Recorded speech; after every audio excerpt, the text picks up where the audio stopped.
تو پریئر میں جو مانگا نہیں گیا اس کا بھی فیصلہ کر دیا گیا، اور جو پریئر میں کہا گیا تھا اس کا نوٹس بھی نہیں لیا گیا۔ تو جب وہ مقدمات کے اخراج کا عمل نہیں ہوا تو بقیہ فیصلے پہ عمل درآمد پھر کیسے ہو سکتا تھا؟ ان دنوں وکیل رضا الرحمان بھی national commission for human rights سے منسلک تھے۔ انہوں نے ٹیم سوچ کو بتایا کہ مذاکرات کے دوران ملٹری فارمز کی انتظامیہ نے کسانوں کے کچھ مطالبات مان بھی لیے تھے۔ اب زمین کا ملنا ٹیننٹ کو وہ ملٹری فارمز کے اوپر تھا۔ انہوں نے اس کے لیے پہلے ایک سسٹم انٹروڈیوس کیا، بٹائی سسٹم۔ بٹائی سسٹم میں ہوتا یہی ہے کہ اس کے اگر آپ سمپل ڈیفینیشن میں جائیں تو اس میں جو بھی اخراجات زمین کے اوپر ہوتے ہیں وہ دونوں پارٹیز مل کے کرتی ہیں اور اس کا پروفٹ بھی شیئر کرتے ہیں، بٹ اس پہ جتنی محنت ہوتی ہے وہ ٹیننٹ کرتا ہے، یعنی کہ مظاہرہ کرتا ہے۔ تو یہ سسٹم اس میں انٹروڈیوس تھا۔ سن 2000 میں آ کے ملٹری فارمز نے اس سسٹم کو چینج کر دیا۔ اس سسٹم کو چینج کر کے وہ کیش سسٹم لے آئے کہ جس میں جی آپ ہماری زمین پہ کام کریں گے تو آپ ہمیں اس کے رینٹ یا کیش پے کریں گے۔ اس پہ سارا یہ کنفرنٹیشن سٹارٹ۔ اس کے لیے مظاہرین عدالت میں گئے، انہوں نے اس سسٹم کو چیلنج کیا۔ لاہور ہائی کورٹ کے انہوں نے پٹیشن فائل کی، جو پٹیشن ان کی خارج ہو گئی۔ پھر اس کی انہوں نے اپیل فائل کی intra court appeal Lahore high court کے اندر، جو ڈویژنل بینچ نے بھی وہ ڈسمس کر دی۔ اس کے بعد وہ سپریم کورٹ جاتی ہیں یہی ایشو لے کے کہ جی بٹائی سسٹم کو ختم کیا جائے، بٹ وہاں پہ سپریم کورٹ سے بھی ڈسمس ہو گیا۔ سپریم کورٹ نے ان کو بتایا کیونکہ آپ کا لیز ٹینور ایکسپائر کر گیا ہے تو آپ نے لینڈ انلیگلی آکیپائی کی ہوئی ہے، اور چونکہ آپ نے انلیگلی آکیپائی کی ہوئی ہے تو یا تو آپ کیش کی صورت میں جو انہوں نے نیا سسٹم انٹروڈیوس کیا ہے وہ پے کرنا شروع کریں یا لینڈ ویکیٹ کر دیں۔ تو یہ تنازع اس کے بعد کنٹینیو ہوتا رہا اور اس پہ ان کی اسٹرائکس اور سارے معاملات چلتے رہے۔ یہ کرتے کراتے 2019 میں ہمارے پاس بھی جب یہ آئے تو اس سے پہلے کمشنر صاحب ایک کمیٹی میں ان کا ایک ایگریمنٹ ہو گیا تھا کہ ہم جس میں ملٹری فارمز نے یہ خود ایگری کیا کہ ہم کیش سسٹم کو وڈرا کرتے ہیں اور ہم اس کو جو بٹائی سسٹم تھا جو 2000 سے پہلے کا سسٹم تھا اس کو ریوائیو کریں گے۔ اور اس کے اندر انہوں نے لکھ دیا کہ جو خسرہ گرداوری، جس طرح پہلے سسٹم میں یہ چیز موجود تھی کہ خسرہ گرداوری کے اندر ان کا ایز اے نام ٹیننٹ میں لکھا جاتا تھا، تو وہ ان کو دوبارہ آپشن دی کہ یہ کیا جائے گا، بٹ یہ اس چیز سے بھی ایگری نہیں ہوئے۔ پھر جب 2019 میں ہماری کمیشن کی جب فائنل ہیئرنگز چل رہی تھیں اس ٹائم پر بھی آ کے جو ملٹری فارمز کی طرف سے جتنے بھی ریپریزنٹیٹیوز تھے، ان کے جو کمانڈنٹ بھی تھے، انہوں نے بھی آ کے ایک اسٹیٹمنٹ دی کہ ہم 19 سال کا جو بھی کرایہ تھا، جو بھی کیش تھا، اس کو ہم وڈرا کرتے ہیں، ہم سسٹم کو ریوائیو کرتے ہیں بٹائی سسٹم کے اوپر، اور ہم ان کے تمام کیسز وڈرا کرتے ہیں، یہ اپنی اسٹرائکس ختم کریں، آج کے دن سے نیا ایگریمنٹ کرتے ہیں اور کام کرنا شروع کرتے ہیں۔ تو انہوں نے اس ٹائم پر بھی ٹائم مانگا کہ ہمیں 2 ہفتے کا ٹائم دیں، ہم اس پہ سوچ کے آپ کو بتاتے ہیں۔ ان کا ایشو یہ تھا کہ جی یہ کہتے ہیں کہ ہم لیز یا جو کیش کی جو لیز کے اگینسٹ جو کیش پیمنٹ ہے وہ ہم پے کریں گے گورنمنٹ آف پنجاب کو۔ گورنمنٹ آف پنجاب کا کہنا یہ تھا کہ چونکہ ہم نے لینڈ لیز کر دی ملٹری فارمز کو اور ملٹری فارمز اس پہ آپریشن کرتی ہے تو ہمیں رینٹ دینے کا پرپز نہیں، تو آپ جن کے ٹیننٹ ہیں، آپ ٹیننٹ ملٹری فارمز کے ہیں تو آپ ان کو رینٹ دیں۔ تو یہ بیسیکلی ان سے یہ فیصلہ نہیں ہو پایا کہ آیا انہوں نے رینٹ گورنمنٹ آف پنجاب کو دینا ہے یا ملٹری فارمز کو دینا ہے۔ قانونی رائے میں ان کا رینٹ دینا بنتا ہے ملٹری فارمز کو ہے، کیونکہ یہ ان کے ٹیننٹ ہیں۔ اگر گورنمنٹ آف پنجاب کیونکہ خود وہ اون کر رہی ہے کہ ہماری زمین ضرور ہے بٹ ہم نے لیز کر دی ہے ملٹری لینڈز کو اور وہ اس کے اوپر ایکٹ کر رہے ہیں، تو وہ آپ رینٹ دینے کے مجاز بھی ملٹری فارمز کو بنتے ہیں۔ بٹ اس چیز کے اوپر انہوں نے کبھی کوئی اپنا فائنل جو بھی ڈیسیجن تھا وہ کمیشن کے آگے نہیں رکھا۔ زمین کی ملکیت سمجھنے اور مظاہرین کے مطالبات کو مزید گہرائی سے جاننے کے لیے ہم نے بات کی اوکاڑا ملٹری فارمز پر کتاب لکھنے والے اسکالر مبشر رضوی سے۔ ہم لوگ سمجھتے ہیں کہ پراپرٹی جو ہے یا پرائیویٹی کی جو ڈیفینیشن ہے وہ ہمیشہ ایک رہتی ہے، پر وہ چینج ہوتی رہتی ہے ڈپینڈنگ۔ آج کل ہم بہت نیو لبرل اور ہائپر کیپٹلسٹ ٹائمز میں ہیں، پر جو 1940s 50s اور 60s میں سچویشن رہی تھی وہاں پہ بہت ہی عام تھا، کیونکہ کراچی شہر کو دیکھ لیں صرف 4 لاکھ سے 1.5 ملین لوگ آ جاتے ہیں۔ تو یہ جو ریفیوجیز آتے ہیں جو باقاعدہ ہماری اپنے جو اینسسٹرز آئے تھے ان کو اسی طرح سے لینڈ دیا جا رہا تھا اور اس کو ریگولرائز کیا گیا اور آہستہ آہستہ اس میں زوننگ ہوئی، اس کے اندر بجلی آئی اور آپ کا کنیکشن بنے اور آپ کو سینیٹیشن بنا اور وہ فارملائز ہو گیا۔ تو انفارمل ٹو فارمل ایک طریقے سے۔ تو یہ زمین خدا نے تو انگریز کو خود نہیں دی تھی نا، تو یہ بھی ہمیں دیکھنا چاہیے کہ اس کی بھی ایک سوشل ہسٹری ہے، اس کی اسٹرگل ان ٹرمز آف کہ کس طریقے سے، اور جو باقاعدہ تو یہ سوال جو کہہ رہے ہیں اس کا ہمیں تھوڑا سا وسیع پیمانے میں دیکھنا پڑے گا۔ تو کیا اب تک زمین کی ملکیت نہ ملنے کی وجہ سے یہ کہنا درست ہوگا کہ مزارین کی 20 سالوں پر محیط جد و جہد رائیگاں گئی یا یہ تحریک سرے سے ہی غیر منطقی تھی؟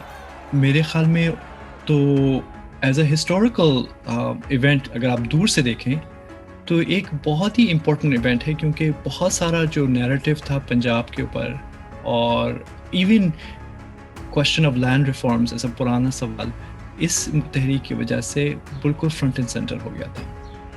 اور یہ بھی کانورسیشن انٹرسٹنگ ہے کہ اگر جب ہم لوگ ایتھنک آئیڈیا سے جب پاکستانی پالیٹکس کو دیکھتے ہیں کہ پنجاب خوشحال ہے، تو یہ بھی دیکھنا چاہیے کہ 80-90 million majority of Pakistanis Punjab میں رہتے ہیں پاپولیشن وائز، اور اس میں سب سے بڑا طبقہ جو بہت ہی غریب اور کسان ہے.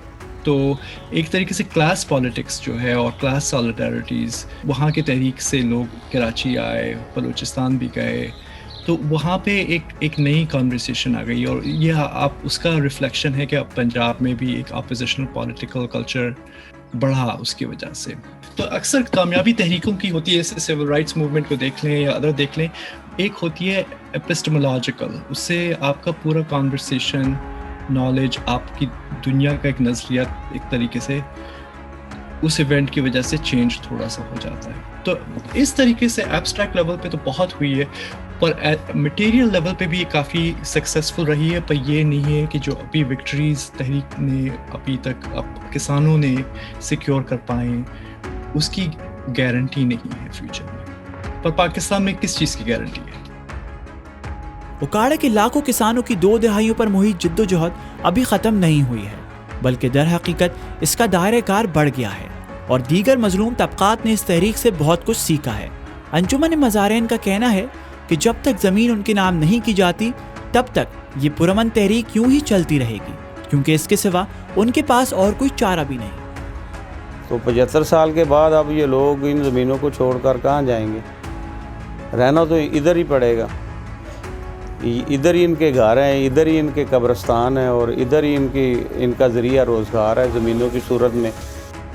اور اس طرح سے اب 2 ایکڑ کا کاشتکار جو ہے وہ ان زمینوں کو چھوڑ کر کہاں جائے گا؟ اس کے پاس تو کوئی ذریعہ روزگار نہیں ہے. اس حوالے سے یہاں سے جانے کا تو سوال ہی پیدا نہیں ہوتا. تو اس ساری جد و جہد کے بعد کیا مستقبل قریب میں یہ زمینیں کسانوں کے نام کر دی جائیں گی، یا ایک دن انہیں خاموشی سے بے دخل کر دیا جائے گا؟ یہ تو صرف وقت ہی بتائے گا.